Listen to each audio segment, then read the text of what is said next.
of the Empire State Building.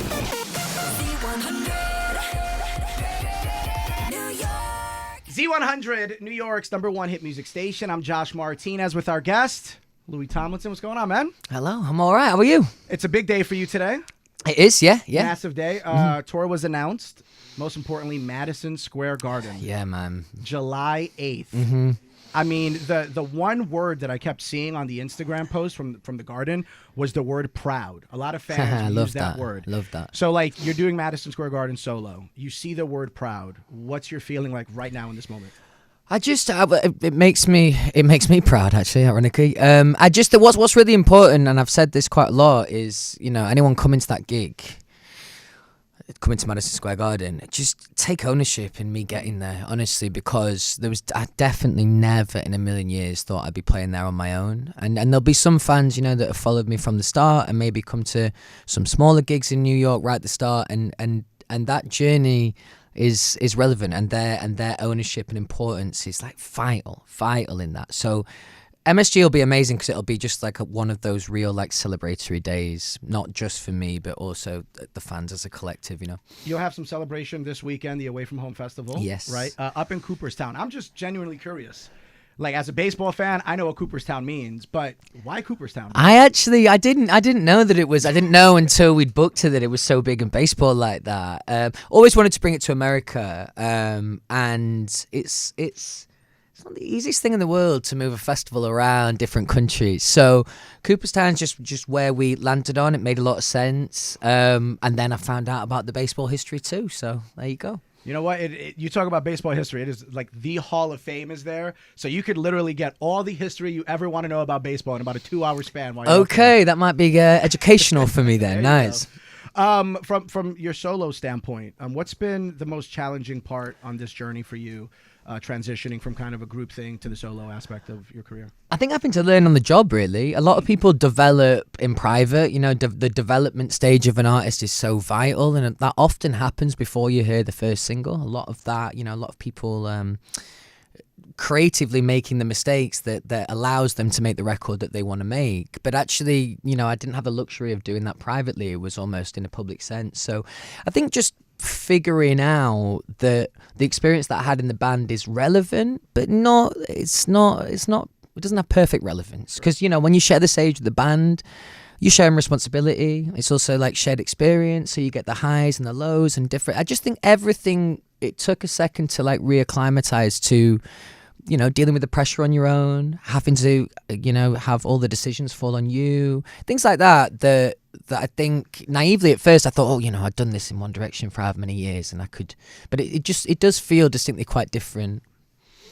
So what does self-doubt always creeps into everyone's mind, right? Everybody in this room deals with self-doubt in our career. How do you deal with that personally while making the new album, How Did I Get Here, and even the couple albums before that? I think this record has come from a different place where, of course, there is still an inevitable amount of self-doubt to a degree, but like I'd say this record comes from a slightly different place. I feel like the confidence that I've built up from playing all the tour shows, and also at this point, I've been a solo artist for a while.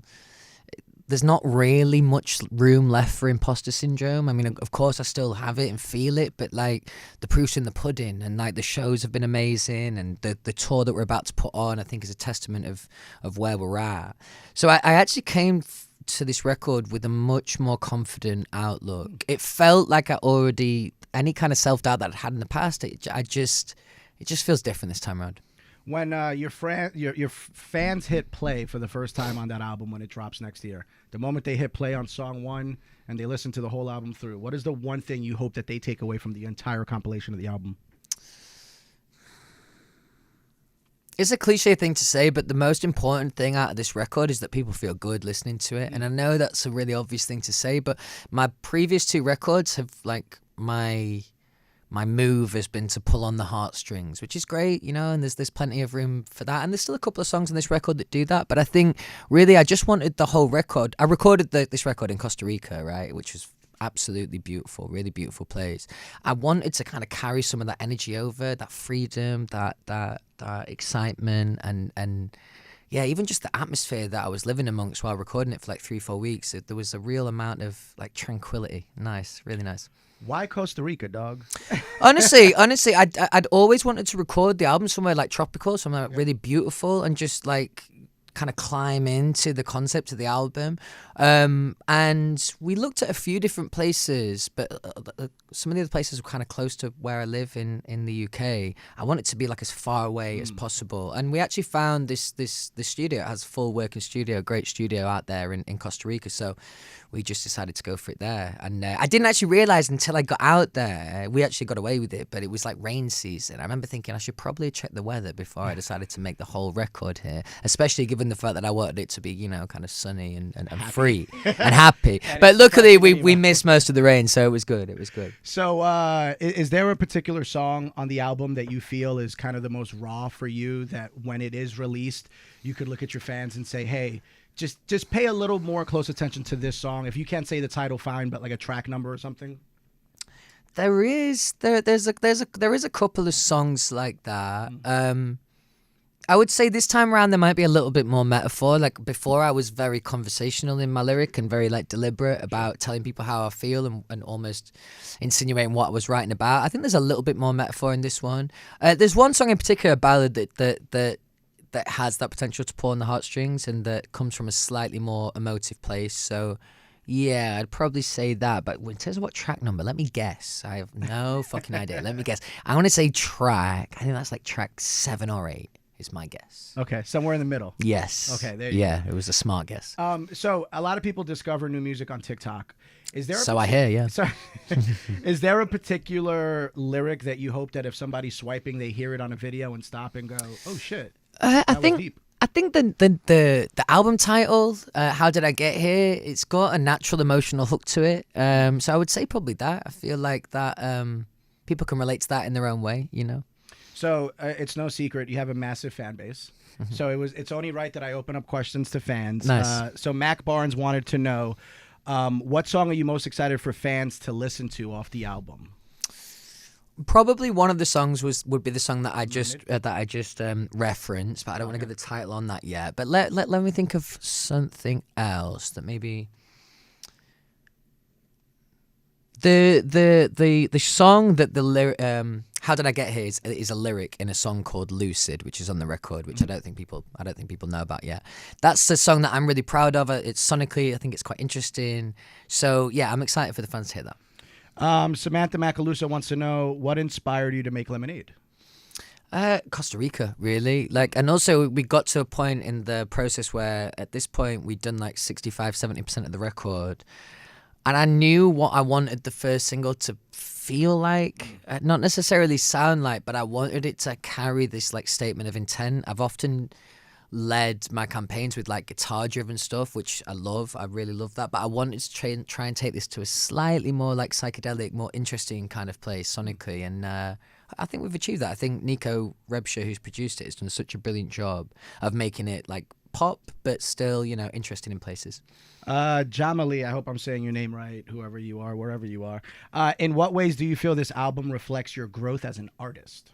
I think my want and need to experiment more. I think on the last 2 records, it was more about proving a point and doing this guitar-driven thing that certainly serves the live show, but also served me on the point I was out to prove. Whereas this record, I think, just comes from a more confident place in that I'm not out to prove a point. I'm just out to make a record that is interesting and that sounds interesting. And so because of that, I've been willing to be a little bit more experimental, I think, this time around.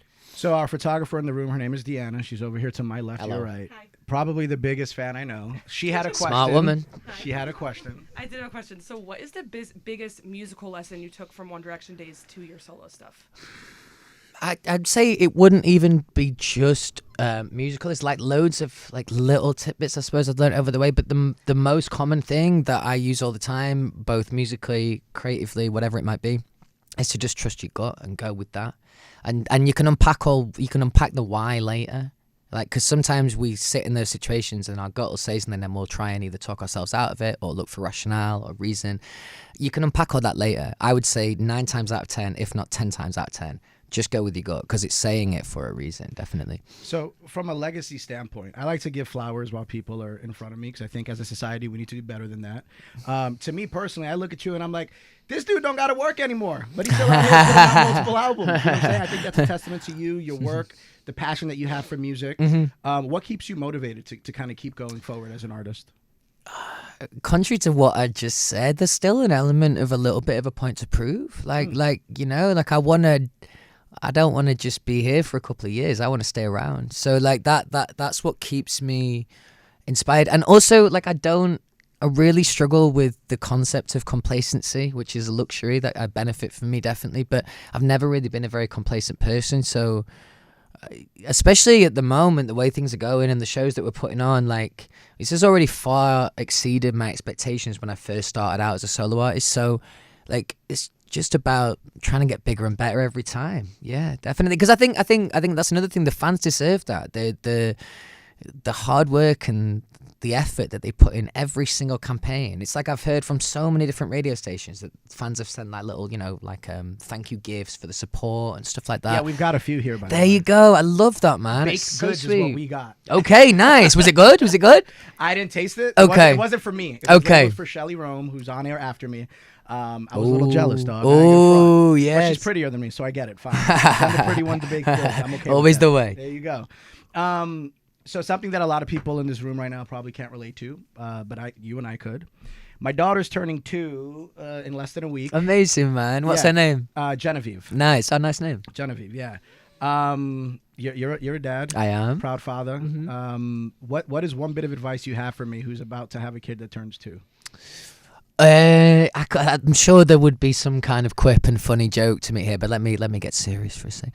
I honestly, I found a lot of benefit in reading as much as possible on like child psychology. So like, but not to like the nth degree, but like there might be a certain thing, and say there's a certain thing that you want to get across, and maybe not 2, but Sure. maybe by the time, you know, she's like 4 or something, speaking the language of a kid, it's quite nuanced, and you want to deliver the information in a certain way. And I've often found a lot of credibility in just reading on what's the right thing to say in that regard, because you can remember as a kid, you know, being told something and you're thinking, just fuck it, I'll do whatever the fuck I want, Because we have all the answers. Yeah, exactly. So I think there's a smart way to deliver those messages, you know. And just 2 more questions to wrap things up before we kind of discuss how did I get here. When you think back to your early days as a performer with the group, and then after that chapter was done, then you go into the solo thing, what is the hardest challenge you faced from a musical standpoint that maybe the fans never picked up on? There was definitely a time in my solo career where it took every single bit of my confidence to get up on stage. Like, definitely. Really? I can picture a few times where you go through that futile motion in your head of thinking as moronic as, could I run away? Could I maybe get away with not turning up today? And by the way, at this point, you're literally stood by the stage. There is no getting out of it. But what's beautiful about times like that is when you really feel like you're on the ropes and then you have a positive experience. It does wonders for those kind of scenarios. So it was definitely a time at first when I was first touring and I was asking myself, can I do this? Can I lead a whole show? Blah, blah, blah. So that took a lot from me. But I think, if any of my fans see a different, more confident artist now, it's literally thanks to you. It's as simple as that. July 8th, Madison Square Garden. You will be there. Solo artist, headlining, first Garden show. That's a major fucking deal, dude. Huge, man. I'm so excited. So excited. What can people expect from the tour? I think this tour's going to feel a little different, just because of the sonic of the record. I'm really interested to see how all of that kind of slides into place. But anyone who's been to any of my shows before will know that there is a base level of intensity at every show. The atmosphere is like incredible, like really, really amazing. It's the kind of gig that I imagine, like, I don't know, like, I know like some of my fans are older than this, but maybe you bring your dad along to the gig and he thinks, fucking hell, I've got to go and watch that Louis Tomlinson gig. And then he gets there and the atmosphere is undeniable. Like that's the thing. Like, and I often speak about my gigs. It's like, I'm the supporting act. the main event is the atmosphere that the people that provide that, and there is something really, really infectious about that idea. So I challenge the most grumpy, pretentious music listener to come to my gig and not have a good time, because it's just infectious. People are having such a good time, so it's beautiful. The single is out now, Lemonade. How Did I Get Here? The album is January 2026, right? I think so. I'm sure there'll be some Wikipedia thing here somewhere. Yeah. One more time, Louis Tomlinson. Appreciate you stopping by, bro. Thanks a lot, man. Thank you. Thank you. From the top of the Empire State Building. The 100.